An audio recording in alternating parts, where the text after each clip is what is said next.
Salut tout le monde! Aujourd'hui, on démystifie les solutions d'alimentation électrique pour la van life.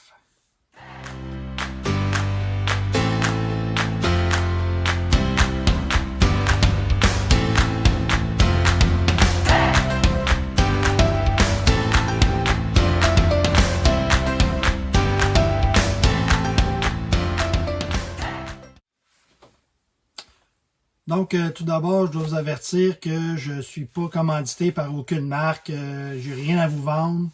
Je tente juste de vous informer et non de vous influencer.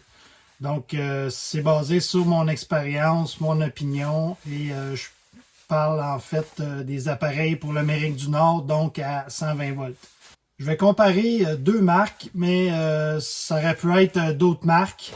C'est parce que c'est ce que j'avais en fait pour la présentation, là, le Bluetti puis le système Victron, mais ça pourrait être EcoFlow, Jackery, ça peut être plein de marques, là, y a pas, ça n'a pas d'importance la marque des appareils. Dans le fond, là, ce qu'il faut savoir, c'est qu'il y a deux principaux types de systèmes d'alimentation.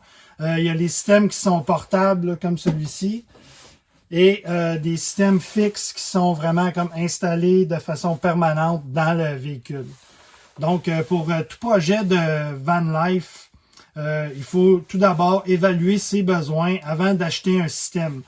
Donc, pour votre projet, là, selon là, ce que vous avez besoin en appareillage électrique DC ou AC, dans le fond, c'est vraiment la base. Il faut vraiment évaluer ses besoins là, avant d'acheter un appareil parce que sinon, vous risquez d'acheter des appareils pour rien.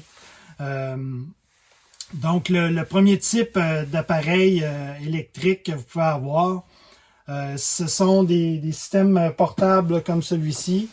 Il y en a toute une panoplie qui existe, différents formats, différentes capacités. Moi, en fait, cet appareil-là, je l'utilise surtout en cas de panne électrique à la maison. En fait, je me sers du bloc d'alimentation comme alimentation de secours.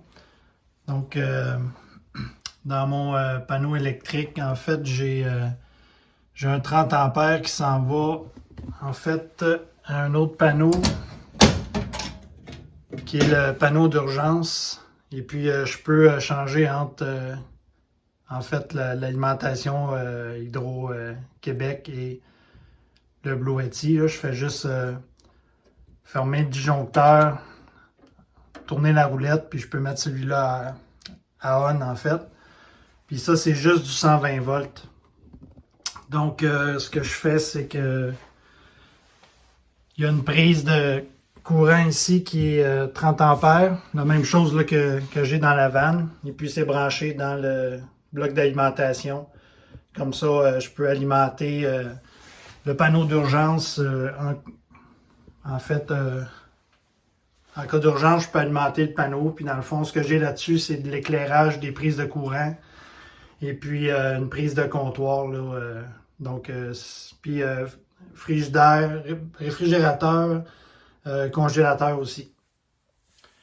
Donc, les systèmes d'énergie portable comme celui-ci sont surtout conçus pour délivrer du 120 volts.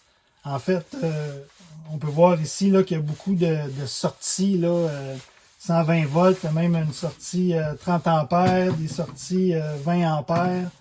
Donc, c'est vraiment des systèmes qui sont conçus pour accommoder les appareils 120 volts, dans le fond. Puis, tout ce qu'il y a comme prise 12 volts, en fait, c'est ici là, des USB-C, USB-A, et puis une sortie DC de type allume-cigarette qui peut servir, par exemple, là, à un réfrigérateur portable. Puis, c'est limité à 10 ampères. Donc, les avantages d'un système portable, en fait, ça s'installe facilement, c'est peu encombrant.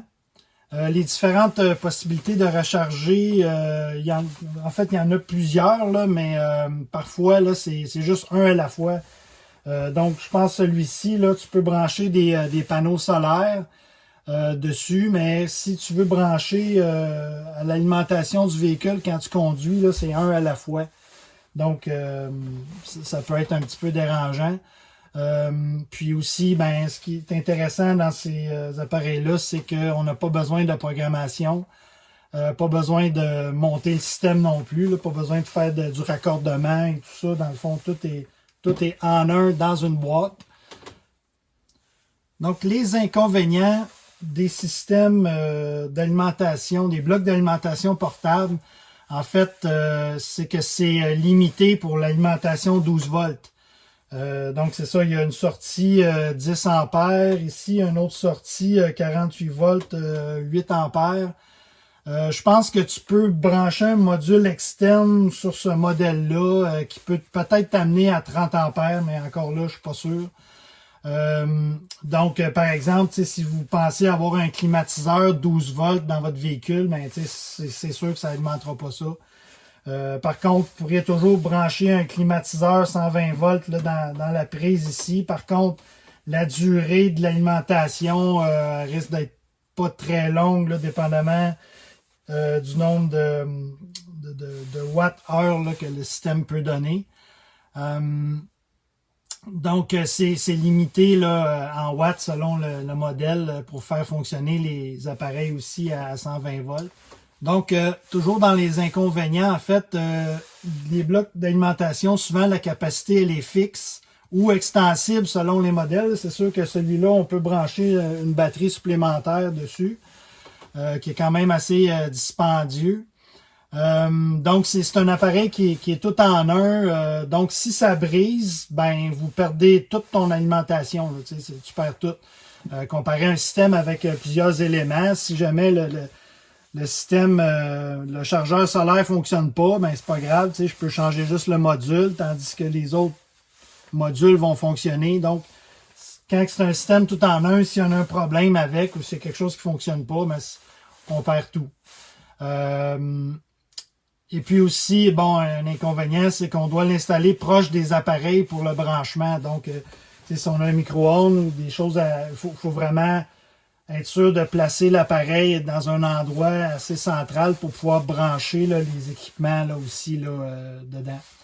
Et puis, les batteries aussi, dans ça, ils ne sont pas chauffés. Donc, on ne peut pas recharger à froid. Contrairement aux batteries au lithium des systèmes fixes qui peuvent être auto-chauffantes, eh bien, on peut les recharger à froid. Donc, dans un système fixe comme celui-ci, peu importe la marque ou le modèle de système, en fait, c'est qu'on peut avoir une plus grande capacité d'alimentation 12 volts surtout, et c'est plus puissant à ce niveau-là. Donc, les avantages d'un système fixe, c'est que ça se construit selon ses besoins. Donc, c'est possible de modifier le système aux besoins, puis aussi les capacités des batteries, on peut les mettre en fait ce qu'on a besoin là, aussi comme appareillage et puis comme capacité de batterie. C'est polyvalent selon les modules qui sont ajoutés, donc on peut recharger aussi simultanément puis rapidement les batteries avec soit des panneaux solaires ou soit avec l'alternateur en roulant. Donc, ça peut se faire tout en même temps. Ça peut également alimenter des climatiseurs 12 volts, 24 volts ou 48 volts selon le système. L'autre avantage, c'est que s'il y a un module qui brise, ben, je ne perds pas tout mon système. Il y a une autre partie qui va réussir, qui va fonctionner quand même.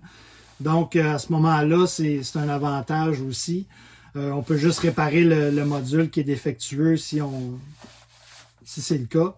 Et puis, on peut installer en fait aussi des prises de courant 120 volts ou 12 volts partout là, dans le véhicule. Donc, on n'est pas consigné à juste un endroit avec comme les systèmes d'alimentation, les blocs d'alimentation portables. Et puis, bon, c'est sûr que c'est pas parfait, il y a des inconvénients.